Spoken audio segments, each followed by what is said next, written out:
సంధ్యా theatre ఘటనపై ప్రతిపక్షాలు అనవసర రాద్ధాంతం చేస్తున్నాయన్నారు కాంగ్రెస్ ఎంపీ చామల కిరణ్ కుమార్ రెడ్డి.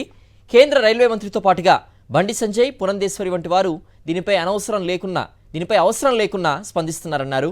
ఈ మొత్తం అంశాన్ని అడ్డుపెట్టుకుని తెలంగాణలోని కాంగ్రెస్ ప్రభుత్వంపై బురద చల్లాలని చూస్తున్నారని ఆరోపించారు. సీఎం రేవంత్ రెడ్డికి అల్లు అర్జున్పై వ్యక్తిగత కక్ష ఉంటే పుష్ప 2 టికెట్ ధరలు పెంచుకునేందుకు అనుమతి ఎందుకు ఇస్తారని ప్రశ్నించారు.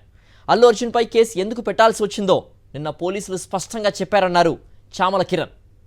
కాంట్రాడిక్ట్ చేస్తూ కంటిన్యూగా ఈ ఎపిసోడ్ని ప్రొలాంగ్ చేస్తూ పోతురు. ఈరోజు నేను ముఖ్యంగా కాంగ్రెస్ పార్టీ తరఫున వాస్తవంగా మీ ఛానళ్ళ ద్వారా తెలంగాణ ప్రజలకు ఒక బ్రీఫింగ్ ఇవ్వదలుచుకున్నా. అసలు ఏంది ఇది, ఎందుకు ఇలా డైవర్ట్ అయింది, ఎందుకు దీన్ని బీజేపీలో ఉన్నటువంటి సీనియర్ మోస్ట్ లీడర్స్, ఎక్కడ ఢిల్లీలో ఉన్నటువంటి రైల్వే శాఖ మంత్రి కానించి మొదలు పెడితే మన రాష్ట్రానికి సంబంధించిన బండి సంజయ్ గారు ప్రస్తుత మినిస్టరు, పక్క రాష్ట్రంలో ఆంధ్రప్రదేశ్లో ఉన్నటువంటి బీజేపీ పార్టీ అధ్యక్షురాలు పురంధేశ్వరి గారి కాంచి మొదలు పెడితే దీన్ని ఎందుకు పొలిటికలైజ్ చేస్తుర్రు?